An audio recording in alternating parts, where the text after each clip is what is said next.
Cette capsule vous est présentée par Evo Retro, distributeur d'accessoires cool pour gamers et collectionneurs de figurines et de jeux vidéo, ainsi que par la boutique Maixu pour vos peluches et articles décoratifs geek.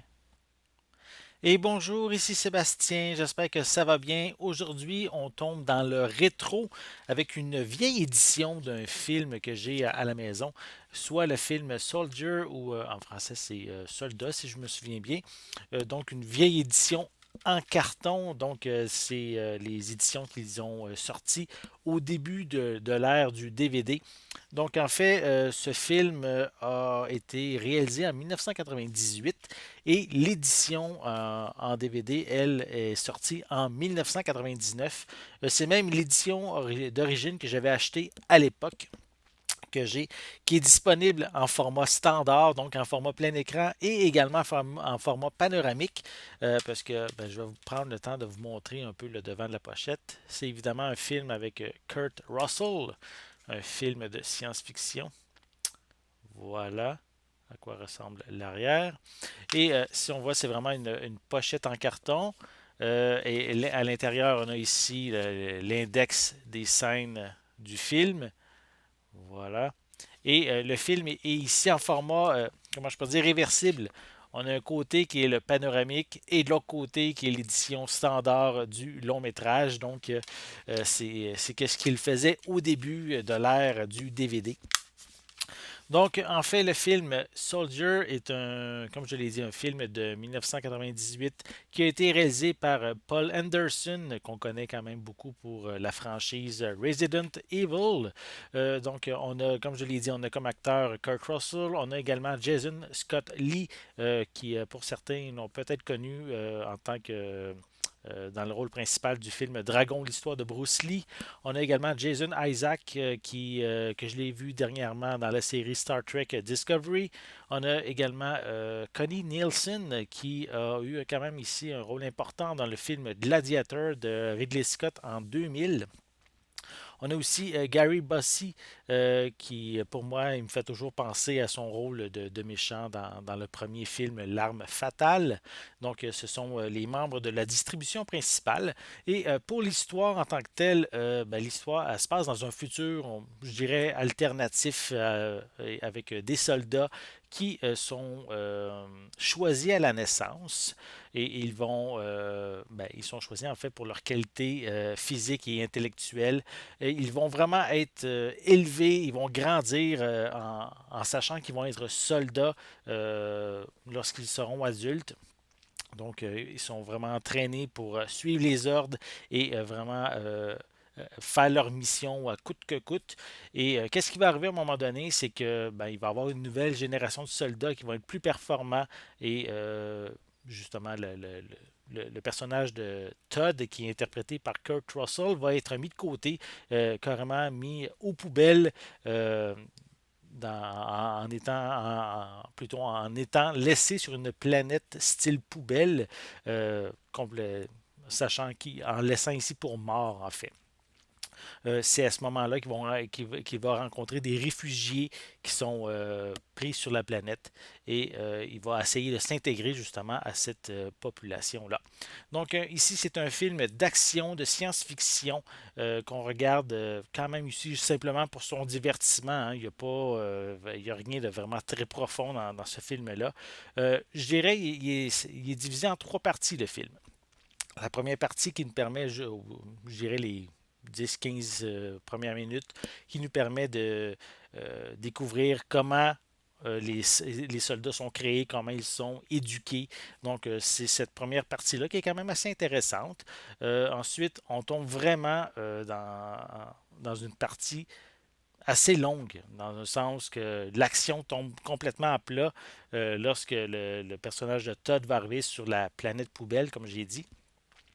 Il va essayer à ce moment-là, il n'y a pas d'action, c'est vraiment essayer de faire évoluer, de découvrir au personnage de Todd autre chose que le statut de soldat en essayant de s'intégrer avec la population, en essayant de faire ressortir un peu de ses émotions qui ont toujours été cachées à l'intérieur. Il n'avait jamais le droit euh, d'avoir des sentiments dans la vie en tant que soldat. Et donc, c'est cette partie-là qui est mis vraiment de l'avant avec l'interaction avec certains personnages secondaires aussi qui sont présents. Il faut dire aussi que dans le film, Kurt Russell a pratiquement pas de dialogue, quelques phrases seulement qu'il va dire tout au long du film. C'est principalement via le non-verbal qu'il va essayer de faire passer quelques émotions. Je dirais essayer parce qu'il y en a vraiment pas beaucoup. C'est plus les personnages autour de lui qui vont avoir un peu plus d'émotions, évidemment. Côté antagoniste, je dirais qu'ils sont quand même ici très caricaturaux, comme le super méchant et c'est vraiment un méchant. Il y a pas de zone grise dans son interprétation. Je dirais même parmi les différents méchants qu'on va voir, c'est celui de Jason Isaac, qui, je dirais, le pire de la distribution, tellement il est pas très très bon dans son rôle. On découvre également aussi quelques éléments au niveau de cette dite planète poubelle, comme je mentionne depuis tantôt. C'est quand même assez intéressant. On prend le temps de mettre en place le lieu on pourrait dire de l'intrigue principale, qui est aussi, on a une certaine ambiance aussi au niveau de cette planète-là. C'est quand même assez intéressant, ça, ces côtés-là. C'est bien présenté, je dirais, sans nécessairement être très, très détaillé non plus. Donc, ça fait bizarre ce film-là, le fait qu'on s'attend à un film d'action, de science-fiction, et ce côté-là, c'est lent. C'est très, très lent. C'est sûrement pour ça aussi que le film n'a pas nécessairement bien marché à sa sortie. Les dernières 30 minutes, ça permet de faire un retour à l'action avec un seul soldat, le personnage de Todd, qui va affronter une troupe de soldats, en fait les nouveaux soldats 2.0, qu'on pourrait dire, qui ont été présentés au début du film. Donc, il va s'attaquer à eux un après l'autre et on se doute un petit peu aussi qu'est-ce qui va arriver. Hein? Donc, le soldat gentil va tuer les méchants un après l'autre. C'est quand même intéressant comme séquence, comme action qui est présentée. C'est divertissant. Ça reste quand même un film comment je peux dire, de son époque. Hein. On retrouve quand même plusieurs ralentis lors des séquences d'action. On a aussi quelques arrière-plans numériques qui sont quand même bien faits, mais qui datent de leur époque. Hein. Le film date, comme je l'ai dit, de 1998. Donc, en gros, si vous aimez les films d'action, surtout ceux de cette époque-là, là, des années 90, c'est quand même un film pas mauvais, mauvais, c'est correct, intéressant. Ça faisait longtemps que je n'avais pas vu le film et je n'ai pas été pas extrêmement déçu. C'est pas le film de l'année, mais ça reste quand même un divertissement correct à voir.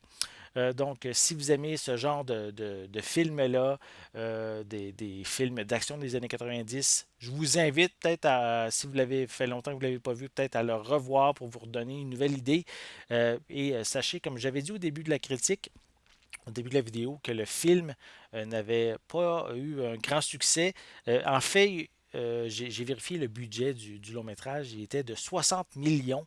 Et en fait, mondialement, il a fait 14 millions de recettes. Donc, on pourrait dire, un gros flop comme film. Mais ça ne veut pas dire non plus que tout est à jeter dans le long métrage. Oui, il y a plusieurs lacunes, c'est vrai, mais il y a quand même certaines séquences d'action qui vont rester quand même intéressantes à voir si vous aimez, comme je l'ai dit, le style d'action de cette époque-là.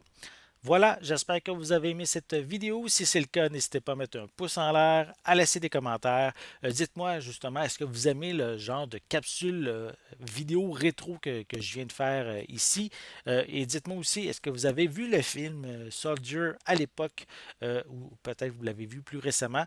Donc, dites-moi ça justement dans les commentaires en dessous de la vidéo. N'oubliez pas non plus de vous abonner à ma chaîne afin de rester à l'affût de mes prochaines capsules. En attendant, je vous souhaite une bonne journée, une bonne soirée et je vais être de retour très bientôt. À la prochaine!